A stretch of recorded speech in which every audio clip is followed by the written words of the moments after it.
Yes, leo nimekuandalia vitu ambavyo vitakutofautisha na wengine na vitakufanya ufanikiwe katika maisha yako wewe kama kijana. Kuna kitu kinaitwa the rule of cause and effect. Kwa bahati mbaya watu wengi wanadhani mafanikio wanapata ni kwa sababu tu ya bahati, lakini uhalisia ni bahati hutokana na maandalizi. Kwa hiyo katika yale mambo ambayo nimeandalia matatu ambayo yatakufanya uwe tofauti na wengine, jambo la kwanza kabisa, kijana unatakiwa uwe na ujuzi wa kimkakati. Huu tunaita strategic skills. Hizi ni skills ambazo zinakusaidia wewe kama kijana upate nafasi mbalimbali. Dunia sasa imebadilika, watu waangalii kwa namna gani umekusanya lundo ya vyeti vya kitaaluma, bali watu wanaangalia ule ujuzi ambao upo nao wewe ndani yako. Kwa hiyo kama kijana unatakiwa utafute zile skills ambazo zitakuweka wewe katika nafasi nzuri za ajira, ambapo skills hizo kuna ujuzi wa kuhusiana na wewe mwenyewe, yani kujitambua. Lazima ujue ni nani, unaenda wapi, unataka nini, na unafikaje hapo unapokwenda, watu gani ambao unawahitaji ili ufike hapo. Pia kijana unatakiwa uwe na ujuzi wa kile unachokifanya. Huu tunaita technical skills.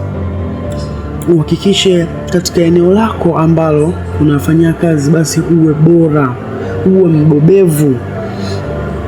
Pia kama kijana unatakiwa ujiulize unapataje vitu vizuri kwa watu. Hii tunaita people management skills. Sasa jambo la pili ambalo litakutofautisha na wengine tunaita strategic people. Uwe na watu wa kimkakati. Sio kila mtu ambaye unamhitaji katika maisha yako. Unakutana na watu wengi, na hao watu ambao mnahusiana huwa kuna mambo manne yanajitokeza. Moja, kuna watu wewe unawaongezea thamani. Mbili, kuna watu ambao wao wanakuongezea thamani wewe. Tatu, kuna watu ambao mnaongezeana thamani. Na nne, kuna watu ambao hakuna wanachokuongezea bali mnapoteza muda. Sasa kwa bahati mbaya watu wengi wapo katika hili kundi la nne na kundi la kwanza. Wengi kuna watu wanahusiana nao, lakini hao watu hawaongezei thamani bali wanapotezea muda, au wao ndo wanaongezea hao watu thamani. Nadhani hapo umenielewa vizuri.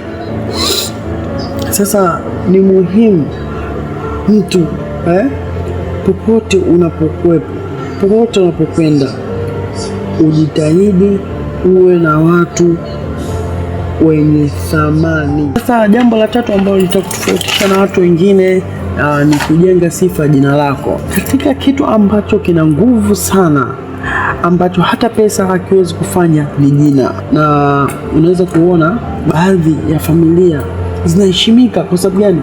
Kwa sababu ni jina ambalo aidha baba yao au babu au ukoo umejitengenezea. Basi unakuta kama ukienda sehemu wanapewa kipaumbele. Ni kwa nini? Kwa sababu wamejitengenezea jina. Mimi naitwa Halmen Aboud.